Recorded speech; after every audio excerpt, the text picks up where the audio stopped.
Rev up your engine.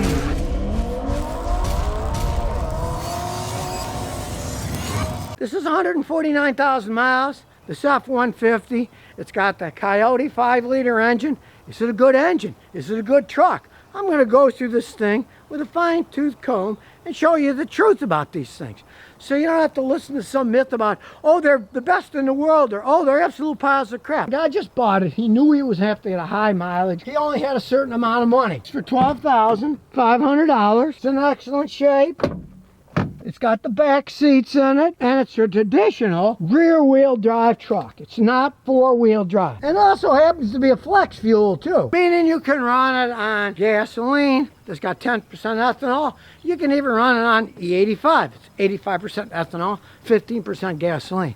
Now, for my money, the ethanol is a complete waste because I just looked the other day, it was only 30 cents a gallon cheaper than the regular gasoline. And this truck, from my experience of customers, they will get between 25% to 20% worse gas mileage. And since you're not saving 25% buying it, it's a stupid thing. Now the farmers love it because they're selling corn and they're making money. In the Midwest, you find ethanol everywhere. When I lived in Texas, there were only a handful of ethanol stations in the whole state. So now this thing's been run on gasoline. He runs it on gasoline. It makes the most sense to run it on gasoline. The big truck, they're going to use a lot of gas anyways. Would you really want to get 20 to 25% worse gas mileage? Now this F-150 has the 5-liter Coyote engine. It doesn't have GDI. It doesn't have turbochargers. These engines can last forever. In goes the key, and yes, it has a key.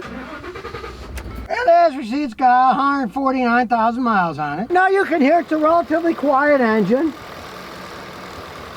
You can hear a little noise in the valves and the cam. That's totally normal. Now there's a big discussion out about these Coyote engines. Some people say they're garbage, they make noise, they fall apart. Well, it's not really the engine itself, especially in a 2013. Ticking noises that people don't like in a Coyote 5-liter V8 comes in later years when they went to the gasoline direct injection. Those injectors have a tendency of being noisy. This has regular fuel injectors that work at a much lower pressure. So if you get a later one that has the GDI and it's making some noise, the first thing you do is get yourself a stethoscope, put it on the injectors.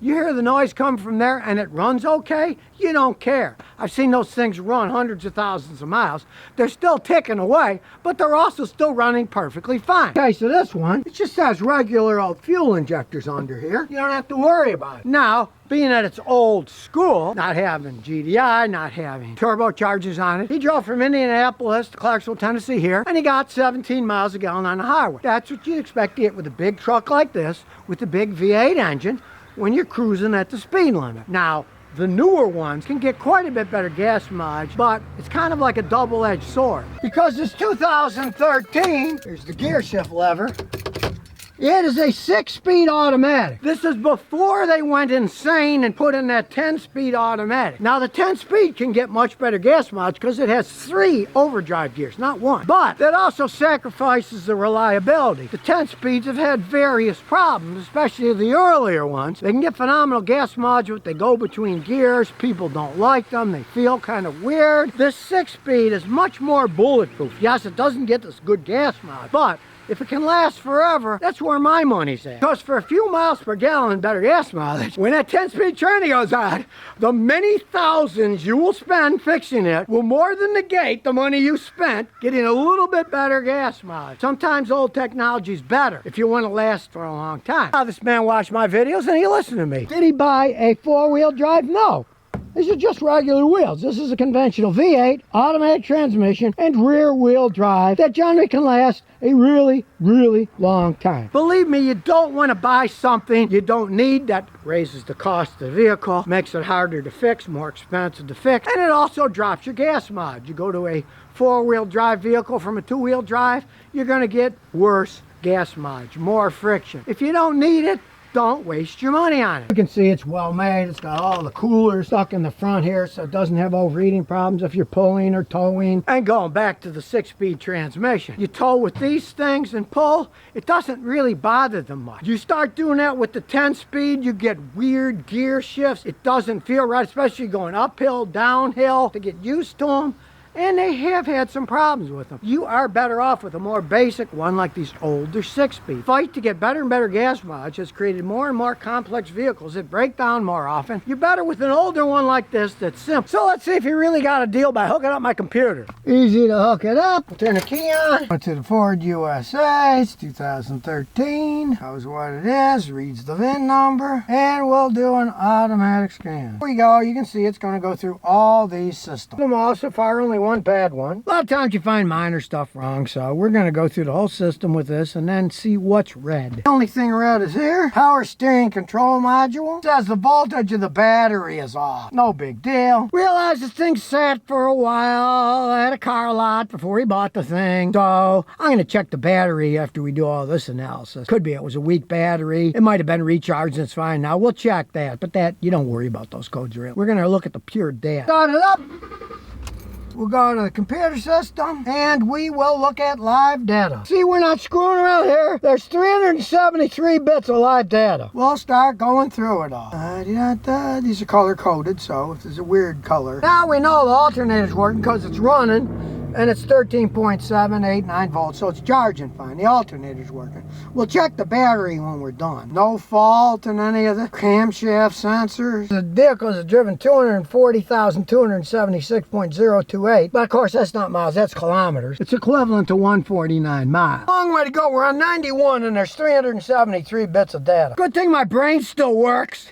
And this is the problem with these flex fuel vehicles. They have a tremendous amount of data, and in order to check them out, you need a guy like me with a fancy machine like this to do it. Otherwise, you're just pissing in the wind. You really have to know what the data is and what it means. Pump has no faults. You can see the short-term airflow is 0.00. Look at that. It's running perfectly. It's not trimming it at all. There. 0.01 or 0.09. Every once in a while, a little trim. But it's hardly nothing for a vehicle with this mileage. Injectors all 8. They all say no fault. It's subtracting a little. It's running a little bit rich on number 4. Perfect on 3 and 2. And it's running a little bit lean on cell 1. It does have 149,000 miles. I can feel a little jiggle in the steering wheel. I can feel a little bit of just a jiggle. Where I would advise with having them professionally cleaned with a fuel injection cleaning machine. And it would probably make them run a little bit better. Now, it's only a tiny bit up. See, in the olden days, the machine would show fuel trim for one bank or the other, but all 4 in a row. This does individual ones. That's how complex the software is on these.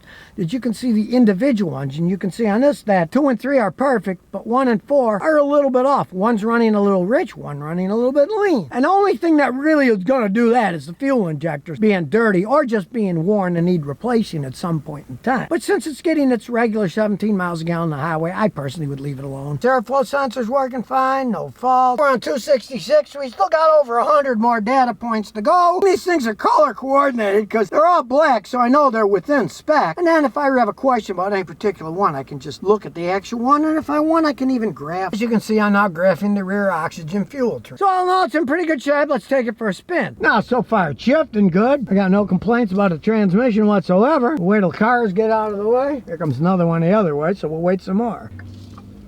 All right, here we go. The pickup truck's going where it belongs, out in the cornfields.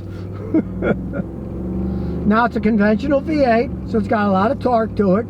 Makes a decent sound. High up in here, I don't hear any bearing noises. I don't hear anything odd.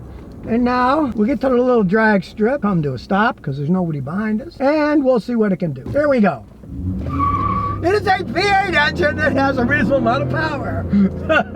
I must say, the traction control isn't working too good. Because the wheels are spinning, but I like it better that way. Anyways, and you can see, when we floored, downshifts, let go, it goes up, does it clunk? No.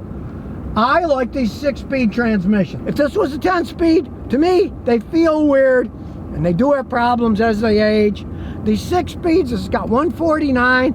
It really doesn't operate any different than a brand new one does. So, if you're really looking for a good truck, if you can find one of these with a 6-speed and a normal V8, it doesn't really matter that it's flex fuel. Just use regular gas and pretend it isn't flex fuel.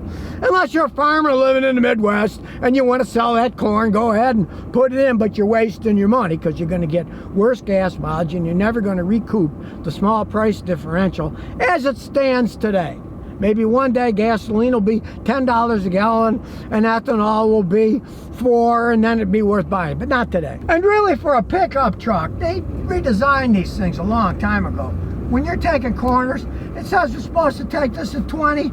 We're going 50, and it's not straining at all. They do ride a lot better than they used to. Pretty smooth ride for a rear-wheel drive pickup truck, actually, with 149,000 miles. Road test was fine, bud. We're gonna check the battery now, because it had that one stupid code, low voltage. Could just be the battery was weak because it sat a while, or it could be that the battery's going bad, so we'll test it. We got the little battery tester hooked up, right to the battery. Battery health test, looking for floating electricity. There isn't any. We'll go by cold cranking. This is 850. Ooh, that thing's touchy trying to get it to 850. That's close enough. Because it says 850 right here. So here we go. It's testing the battery. Here we go, 100%. 82% of its life is left. Battery's normal. What do I see? Hey, it's pretty shiny. It's a relatively new battery. So the code was probably from the previous battery. This is what a lot of people don't understand. If you replace a battery in a car, especially a fancy one like this, that's a flex fuel, you want to erase all the codes with a fancy machine like mine. Otherwise, you'll have old codes that stay forever. So there we have it, an excellent used F-150 for a good price, showing that the Coyote 5-liter engines can be great engines if they have the right fuel injection system and don't have turbos on them, and that these 6-speed automatic transmissions can hold up quite well. I'm still questioning the 10-speed automatics on a later model one, but on this 2013, no, the 6-speed tranny still shifts like a dream. That shuts the case on this F-150. You learned a little bit more, so you can make the right choice. And here's the funny thing. This guy wasn't even looking for a pickup truck. He wanted a dependable vehicle that's going to last a really long time, and that's what he got. So if you never want to miss another one of my new car repair videos, remember to ring that bell.